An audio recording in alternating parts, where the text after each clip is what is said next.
Hello and welcome to Algebra 1 with Miss Betsy. Today we are going to be discussing the first part of section 1.9 in our Algebra 1 book, and it's called Greatest Common Factor. I'm splitting this section into two separate videos, doing one Greatest Common Factor, one about the least common multiple. If you're trying to track along with my videos to keep up with the text that you're using, you need to be using Algebra 1 for Christian schools. It's published by Bob Jones University Press, and it has to be the second edition, not the third edition. So let's go ahead and pray, and we'll get started for today. Father, you are so good to us, and it's such a neat thing to know that you, who created this whole vast world that we live in, and the things that we see and the things that we don't see, Lord, that you know each one of us individually and that you care for us. Father, I ask that you would help us to be attentive to the things that you would have us to learn at whatever stage of our life we're at, and that we would do everything that we can to honor and to glorify you. Bless our time together in Jesus' name, amen. Okay, lame joke for the day. I've got a question for you, and I wonder if any of you can tell me what type of a vehicle a baby sheep would prefer to drive, assuming the baby sheep had the ability to drive. Well, of course, he would be driving a Lamborghini. So there's your lame joke for today. I have already written on the board some numbers here, and you think, what in the world do we have here? 45 and a series of numbers, 15 and a series of numbers, and 72 and a series of numbers. What I've done is written down all of the individual factors of 45, individual pairs of factors. 1 times 45 is 45. 3 times 15 gives us 45. 5 times 9 also gives us 45. And you'll note that this is not prime factorization. These are just ways that you can combine two numbers, multiply two numbers together, and end up with our first. The factors now of 15, we can either say 1 times 15 is 15, or we can say 3 times 5 is 15. And again, we're just using positive factors here. So even though it would be true to say negative 3 times negative 5 is 15, those are not what we consider factors. Our last one here is 72, and you think, oh my goodness, there's a bunch of different combinations of numbers that you can multiply together to come up with 72. 1 times 72, 72. 2 times 36, 3 times 24, 4 times 18, 6 times 12, and finally our multiplication fact that we learned a long time ago that says 8 times 9 or 9 times 8 is equal to 72. So what we are studying is something that is called the greatest common factor, or the GCF. GCF. Greatest common factor. Now let's look at these three numbers here, 15, 45, and 72. And of all of these lists of numbers, what factors do they all contain in common? Well, 1 shows up every place. So they have a common factor of 1, 3, 3, 3 shows up. What about 5? The next one we have a 5, but 5 doesn't appear in 72. We have a 9, 9 doesn't appear here. We have a 45. So the only two factors that are in common in all three of these numbers are the factors 1 and the factor 3. So the greatest common factor of 15, 45, and 72 is going to be the biggest factor that's in common, the greatest of these numbers that they have in common as a factor, which of course right here the greatest common factor of 15, 45, and 72 is going to be 3. If I asked you what's the greatest common factor of 15, 45, and 72, the greatest common factor is 3. Now, what if we paired together some of these numbers? What if we wanted to know the greatest common factor of 15 and 45? Well, let's look at our list of factors here and see what we have. We have, again, of course, 1 and 3 in common. We already know that. Are there any other factors in common between 15 and 45? Let's look at 15. We have a 5, and we have a 5. So we have a factor of 5 in common. Let's look at 15. We have 15 here. 15 is also a factor of 45 because 3 times 15 is 45. These are the 4 factors that these two numbers have in common.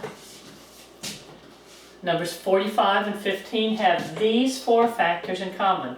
Which is the biggest number here? Well, that's sort of obvious. It's a 15. So the greatest common factor of 15 and 45 is 15. Now let's pair this differently. Let's look at, which one did I do? Let's look at 45 and 72. 45 and 72. We already know that 45 and 72 have 1 and 3 in common from the fact that all 3 of them had those in common. Okay, we're looking at 45 and 72. See, do they have a factor of 5 in common? No. What about 9? Well, 9 is here. 9 is also a factor of 72. So they have a factor of 9 in common. What about 15? 15 is not a factor of 72.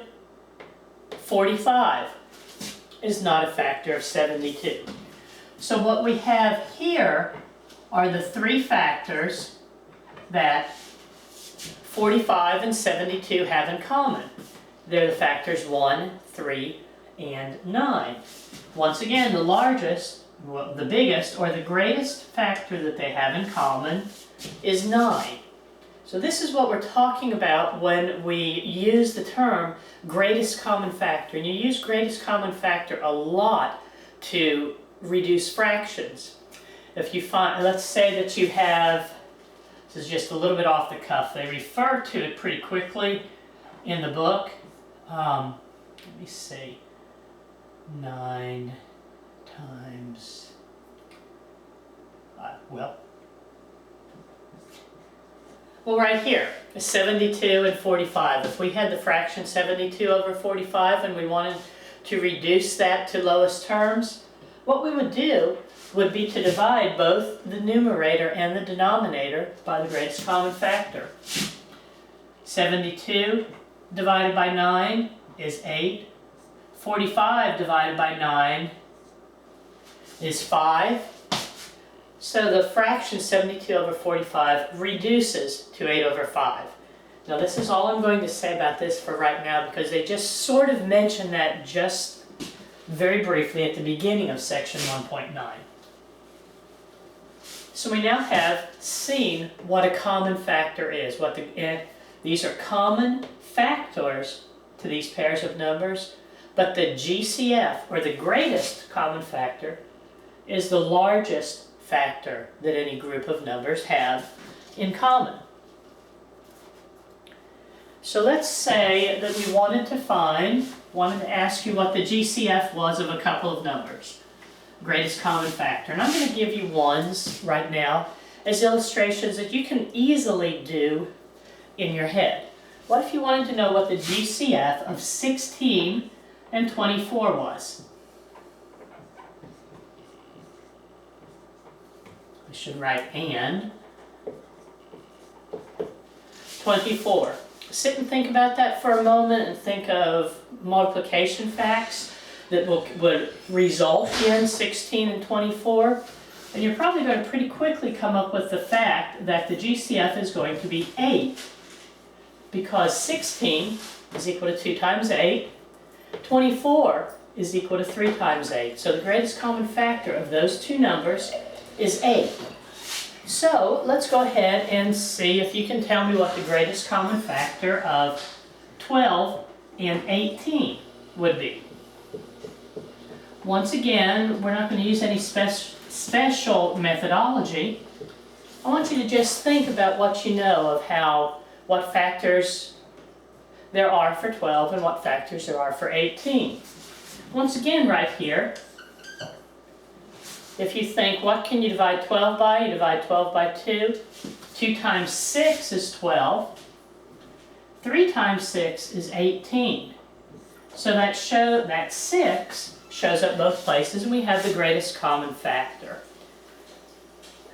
Now let me show you a methodology that we can use that works every single time to determine the greatest common factor. Before we do that, I want to write some things that we know about what a greatest common factor is, and you want to make sure that you understand these as well. So we have greatest common factor. It's too bad I cannot write on the board as rapidly as I talk. What's something we know about the greatest common factor? Well, first, if it is a factor of a number, we know something about the size, and that is that it will always be less than or equal to the numbers themselves. It will always be less than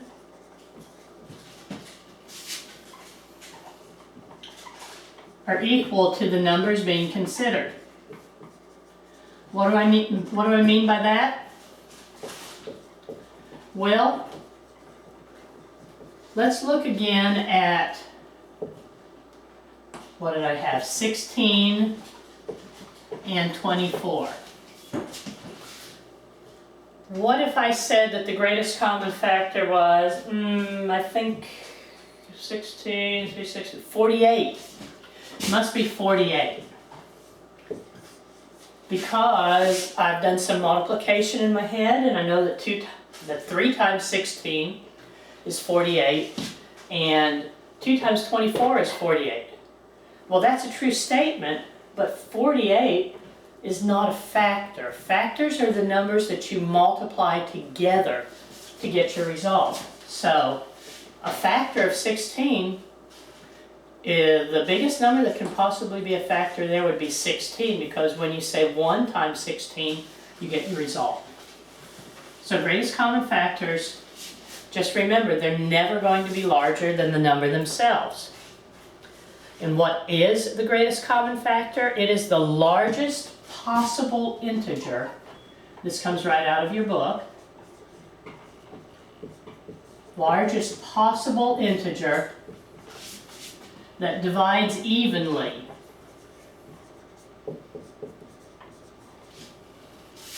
into the group of numbers. They say in your book 2 numbers, but you may be trying to find the greatest common factor of 3 or 4 or even 5 numbers.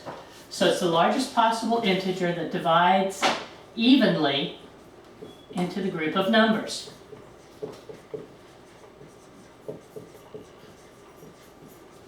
And I think I'll abbreviate numbers like that. There's a third thing that you need to know about greatest common factor, and this has to do with how we find that greatest common factor. It's the product of the prime factors that the numbers have in common.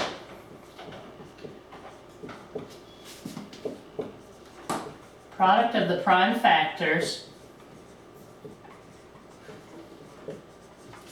the numbers have in common.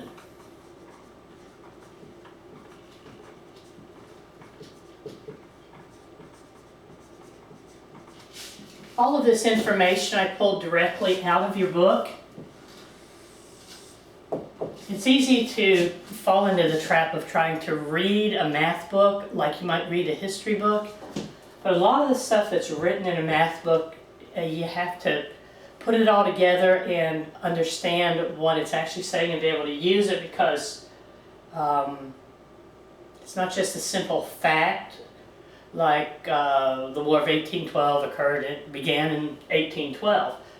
These are more like definitions or recipes or plans to follow to help us to find something, to determine some particular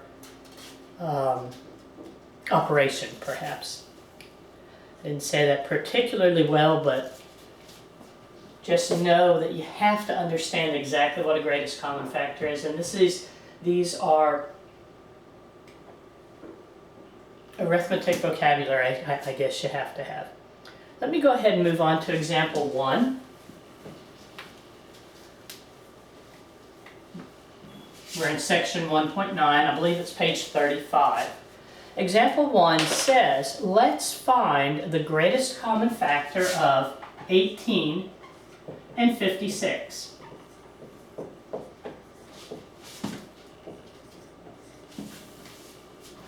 And what I want to go ahead and do is take each of these numbers and prime factor them. We prime factor 18.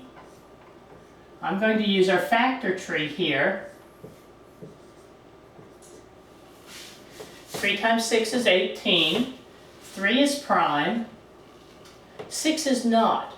So we continue factoring until the bottom number at each branch of our tree is a prime number, and then we know that we've completed our factoring.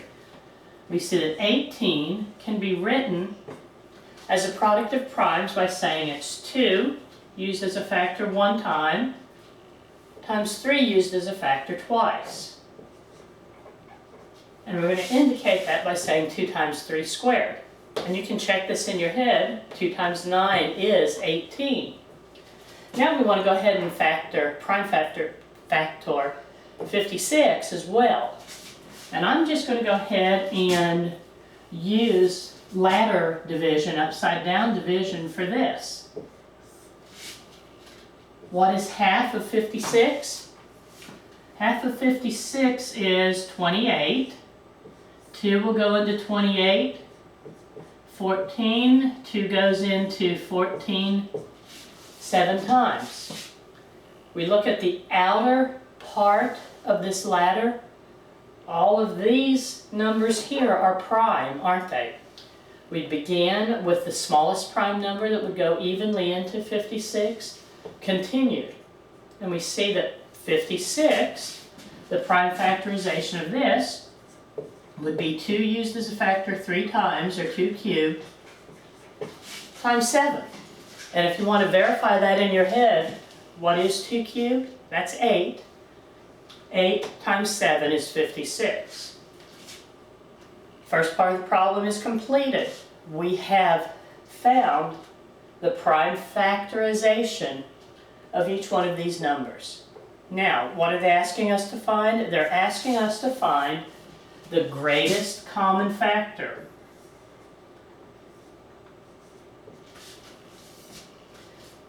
What factors do they have in common here? Well, there's a factor of 2 in 18 and a factor of 2 in 56. So that's going to be part of our greatest common factor. What about the 3? We have a factor of 3 here, but not in 56. We have a factor of 7 here, but 7 is not a factor of 18. So the only prime number that makes up a part of this greatest common factor is going to be 2. Remember, we said that, let me look back to my notes, it's the largest positive integer that divides evenly into 2 numbers, and it's every factor that we have in common. How many times is 2 used as a factor here? Once. How many times is 2 used as a factor with 56? It's used 3 times. The largest factor that they have in common is simply 2. So the greatest common factor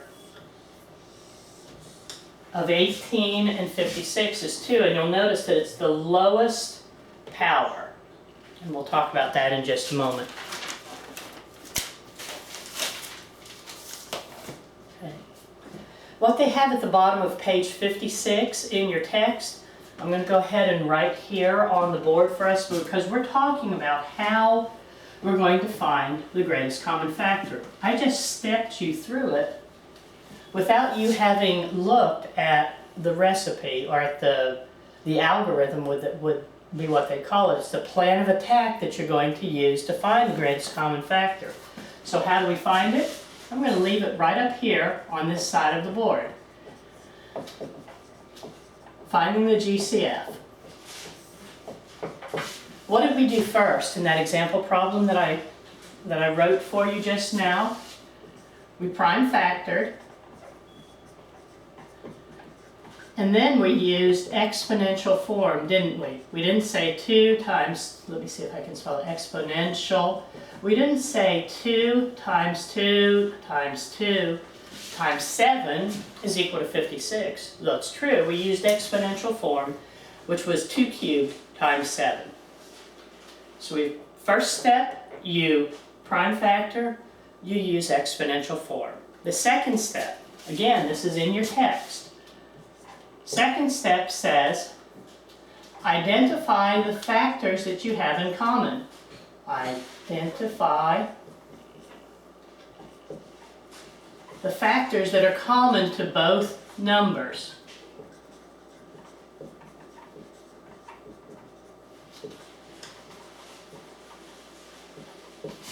And then you look at the power.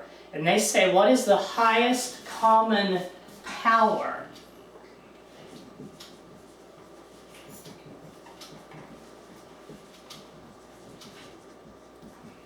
Remember, power is just that exponent. Let me take a second here and show you a couple of examples. It says 2 cubed can also be read 2 to the 3rd power. This is 2 to the 6th, which means 2 to the 6th power. You remember that this 2 cubed means use 2 as a factor 3 times. 2 times 2 times 2 is 8. 2 to the 6th means use 2 as a factor 6 times. And you see 2 times 2 times 2 times 2 times 2 times 2. You see the advantage of using 2 to the 6th. It's much neater and quicker to write using exponential form than to multiply all of these out. These exponents here are also thought of as powers. This is 2 to the 3rd power. This is 2 to the 6th power. So what they're talking about when they say what is the highest common power? The highest common power with 2 to the 3rd and 2 to the 6th is 2 to the 3rd. Highest common power with 5 squared and 5 to the 7th is 5 squared. Highest common power with 9 to the 4th and 9 to the 11th is 9 to the 4th. That's all they're talking about here, and that's why it's nice to be able to go ahead and show your prime factorization using exponential form. The final step that you use when you're determining the greatest common factor is you find the product of the common factors. And of all the common factors, 2 things that are important in step 3, find the product of all the common factors, and I'm underlining them.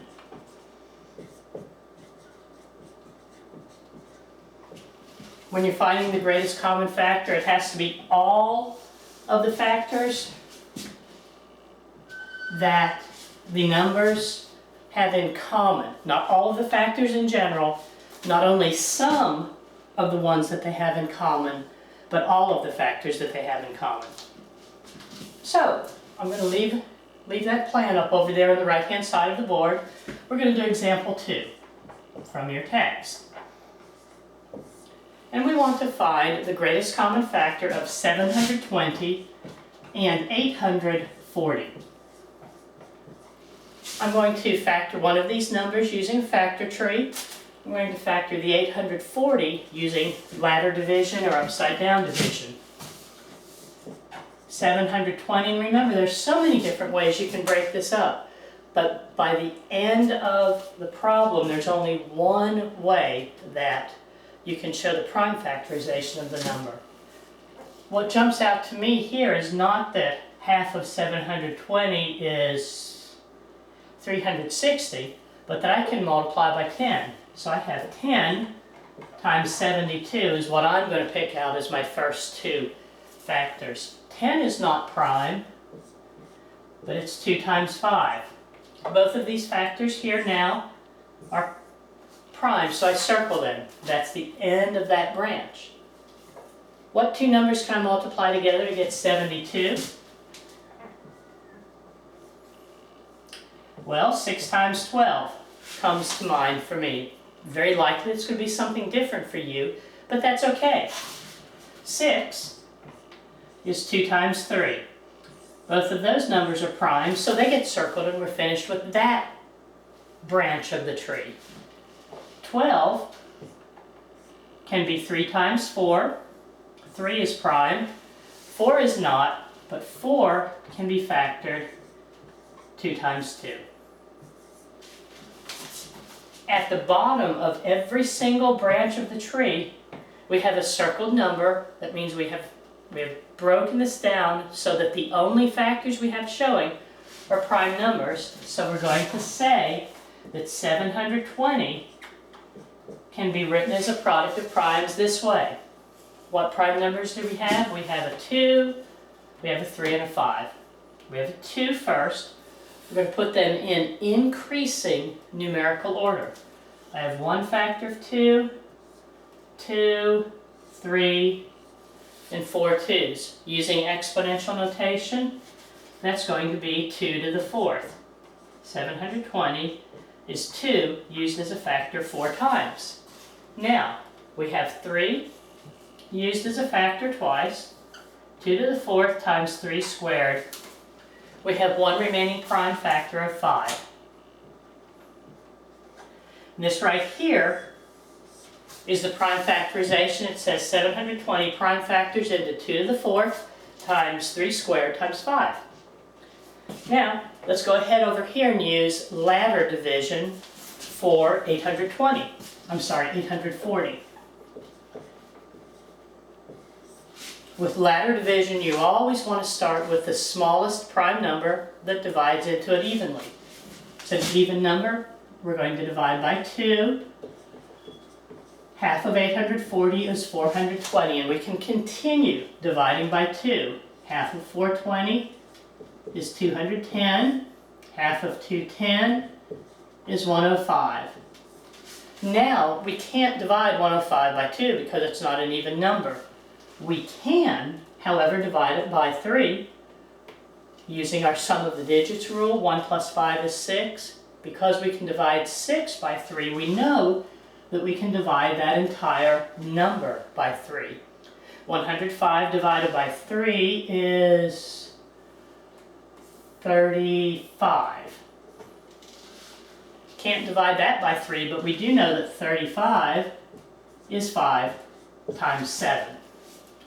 Now we can tell that we have completely prime factored 840 because all of our numbers on the outside part of this ladder, they're all prime. 2 is used 3 times 3, times 5, times 7.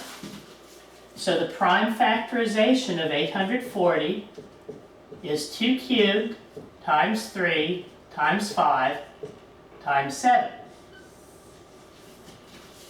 Are we finished with our problem? Prime factored both of them.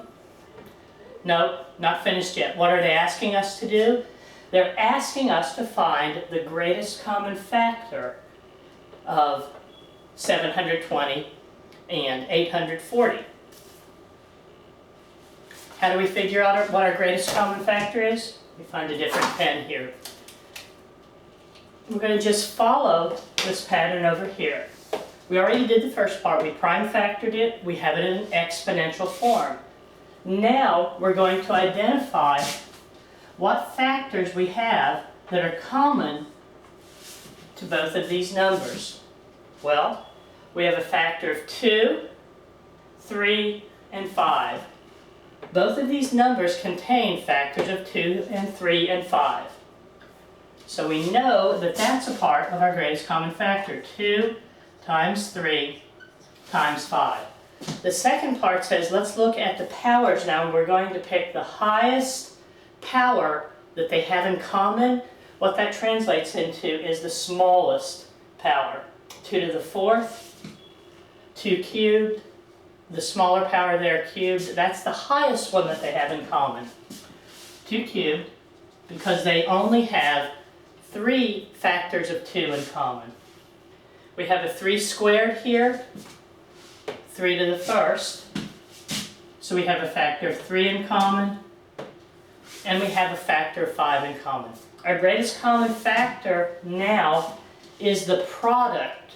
We're looking at step 3 here. It's the product of all of these common factors. 2 cubed is 8 times 15 is 120. So our greatest common factor is 120. And that's what they're asking you to do, using the method of prime factoring first, identifying the factors that they have in common, making sure that you include every single one of the factors that are common to both numbers, and then when you have those common factors, you multiply them all together to get your GCF. Okay?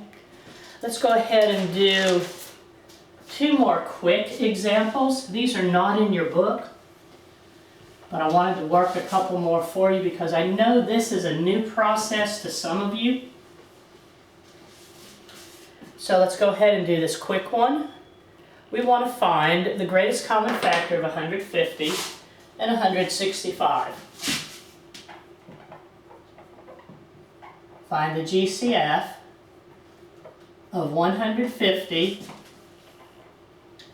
and 165. What do we have to do? Prime factor them both first. 150 prime factors this way. I'm not going to take a whole lot of time explaining through it because I've taught now on multiple occasions how we prime factor.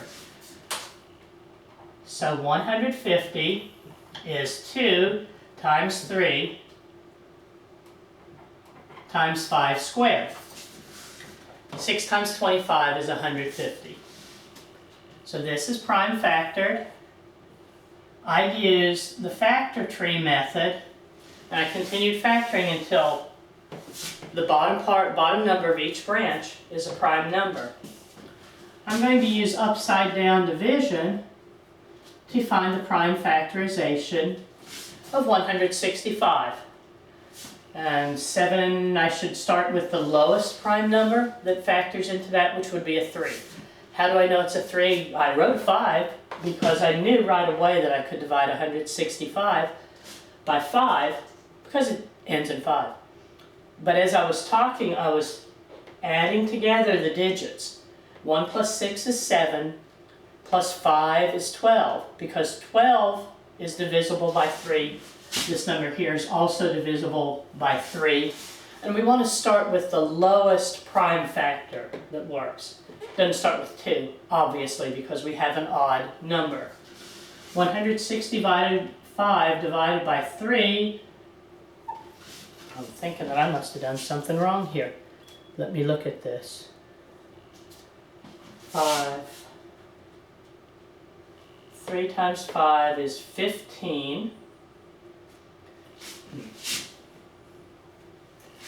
I don't prefer doing ladder division because it forces you to, the recommended way is to use the smallest number that you're multiplying, the smallest possible divisors, and continue on down. And sometimes it's easier just to break it apart in numbers that are convenient to you.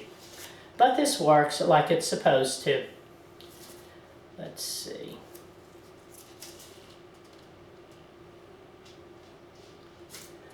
Times 65, 3 times 55, you can't divide it by 3, but you can divide by 5. and you have 11. You know that you're completed with this division here. The outer numbers are all prime numbers. So you write the prime factorization of 165 as 3 times 5 times 11. Are we finished? No, because they didn't say prime factor it. They said find the greatest common factor. Finding the prime factorization is the first step. Now we're going to identify what factors they have in common. Is 2 a common factor? No. Is 3? Yes. 3 occurs both in the factorization of both. What about 5? Yes. 5 occurs both places. What's the highest power of 5 that they have in common? 5 to the first. Because here 5 is used as a factor twice, it's only used as a factor once in 165. So our common factor there is 5. Now we have a factor of 11, but there is not a factor of 11 over here with 150. So the greatest common factor is the product of the factors that they have in common. The greatest common factor of these two numbers is 15. This is what they're asking you to find. I'm going to do one more problem for you.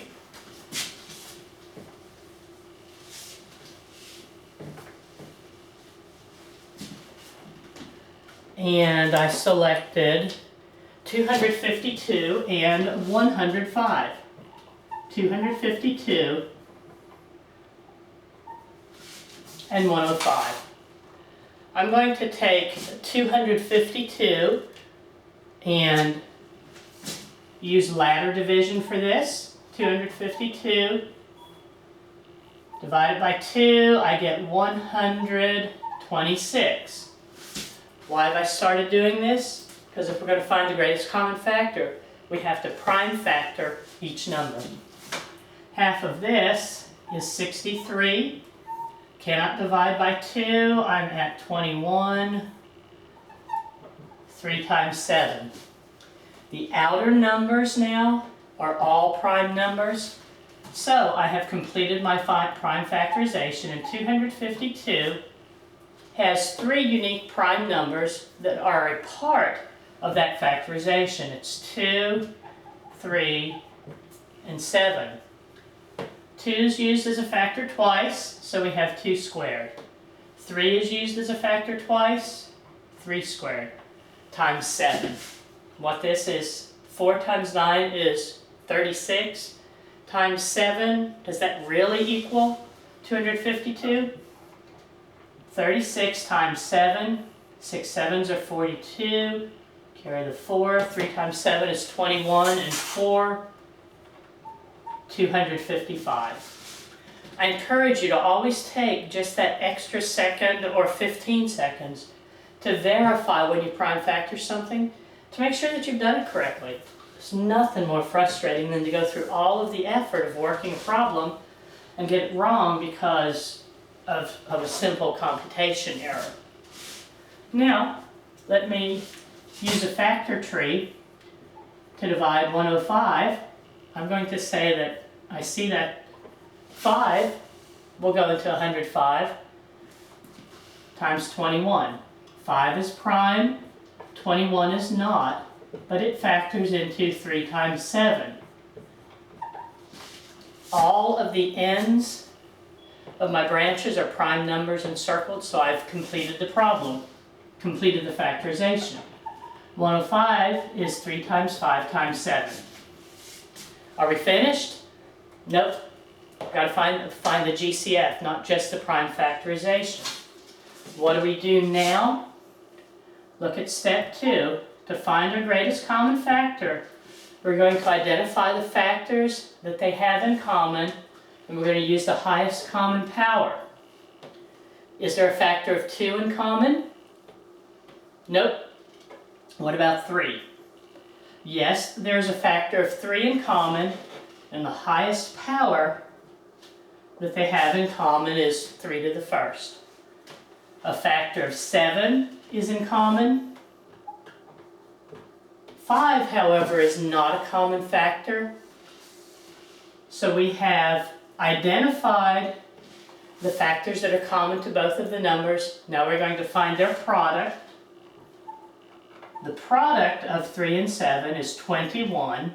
So the greatest common factor of 3 and 7 is 21. And that's the conclusion of the first part of section 1.9, which is where we're finding the greatest common factor. Go ahead and take a break now and complete this portion of your homework. When we come back to part 2 of the video, I'll be showing you what we do with the least common multiple. And they do use large numbers here. Once again, the reason for that is they're trying to make sure that you understand how to, first, prime factor, and secondly, how to use that prime factorization to identify a greatest common factor. And that's going to be very important as we move on into our study of algebra. If you have difficulty, send me a text or ask me a question on Friday, and I'll see you next time.